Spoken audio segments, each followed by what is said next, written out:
série ela tem um mérito de trazer para uma discussão coletiva a importância de se pensar a comunicação não verbal, ela como um elemento vívido, uma demonstração do corpo falando, né?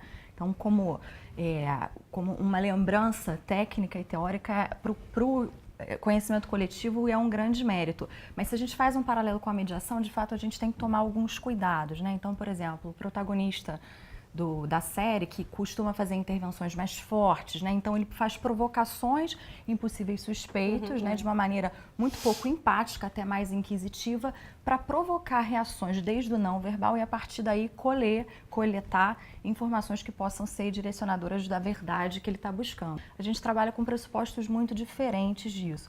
Então, se a gente fosse fazer um paralelo, a primeira consideração é que desde o modo interrogativo, que é como a gente trabalha com as perguntas, a gente sempre vai evitar qualquer intervenção mais inquisitiva, que deixa as partes de alguma maneira constrangida, né?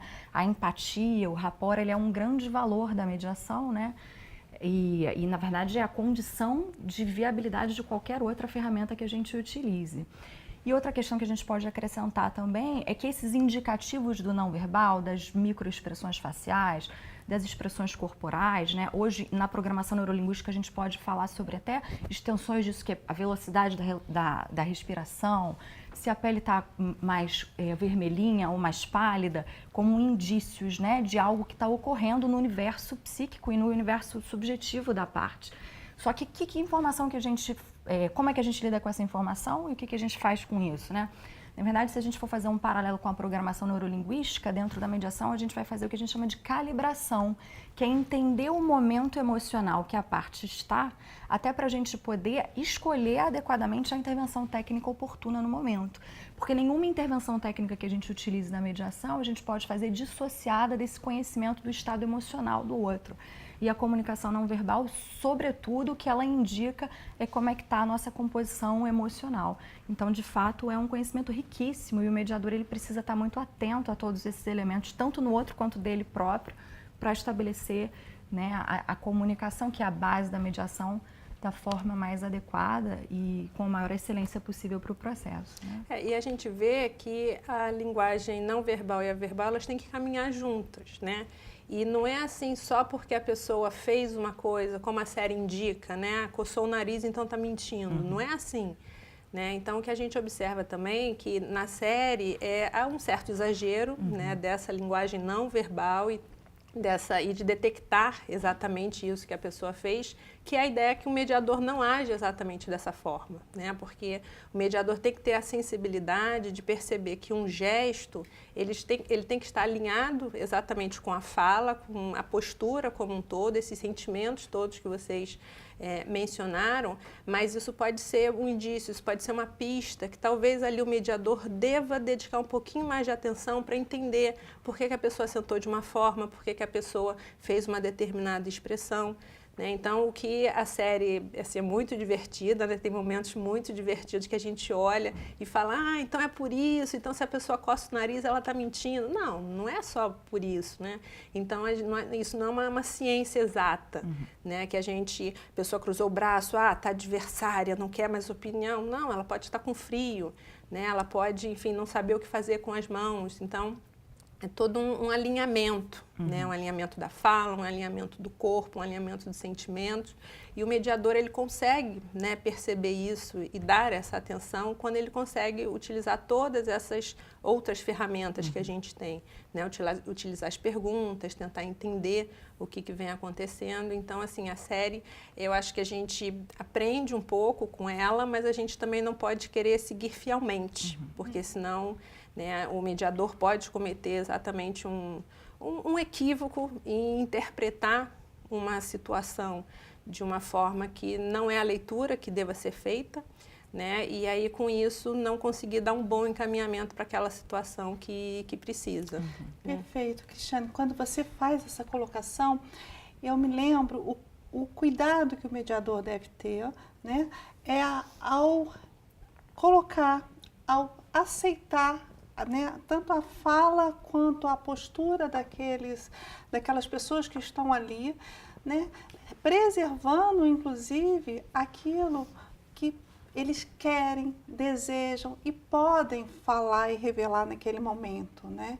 E esse cuidado é muito importante, inclusive para que os mediadores não acabem ultrapassando, né, a barreira que essas pessoas podem colocar em determinado momento quando não foi construída ainda uma relação de confiança, ou quando eles não se sentem à vontade de expor intimidades, né?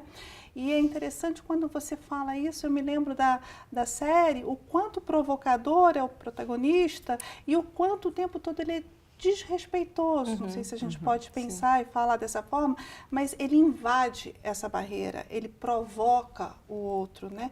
Esperando uma reação desse outro. É algo que ele vai construir, fazer depois a propósito dele. E isso é uma coisa muito interessante, porque quando o mediador está ali trabalhando a serviço das partes, é muito importante que ele respeite aquilo que as partes estão trazendo, aquilo que elas podem, querem, necessitam e desejam que seja trabalhado naquele momento.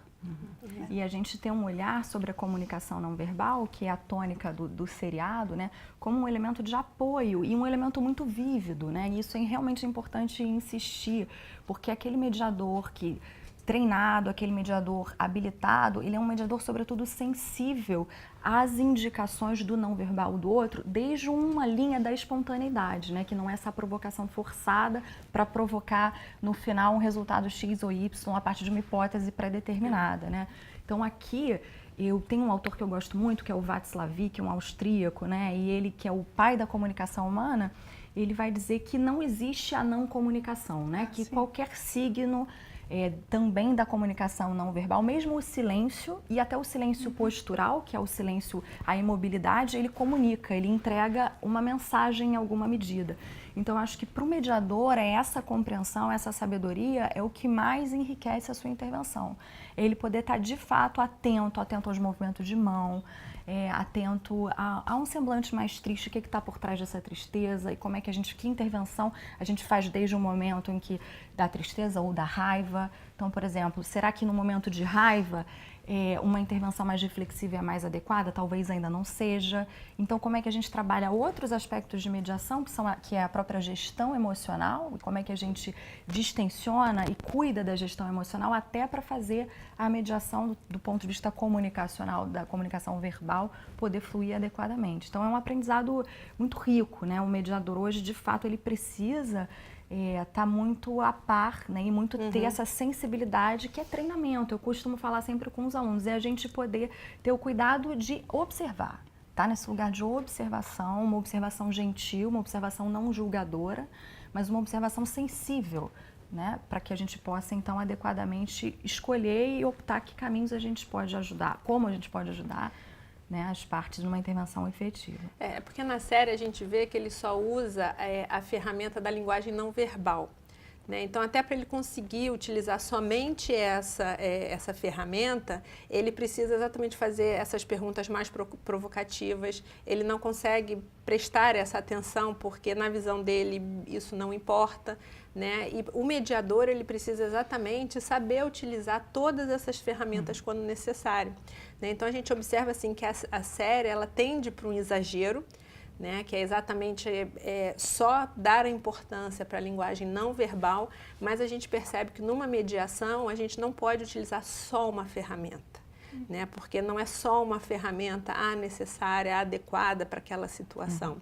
Então, a gente tem que ajustar a ferramenta, a gente tem que saber o que a gente vai utilizar naquela situação que precisa. Respeitar um silêncio, que é uma forma de comunicação, mas entender que se naquele momento aquela pessoa precisou não se expressar verbalmente, como que aquilo a gente pode interpretar, o que a gente deve entender daquela situação, porque, né, como a Vivian comentou, ela quis dizer alguma coisa com aquilo, né, e trazer isso para a mediação.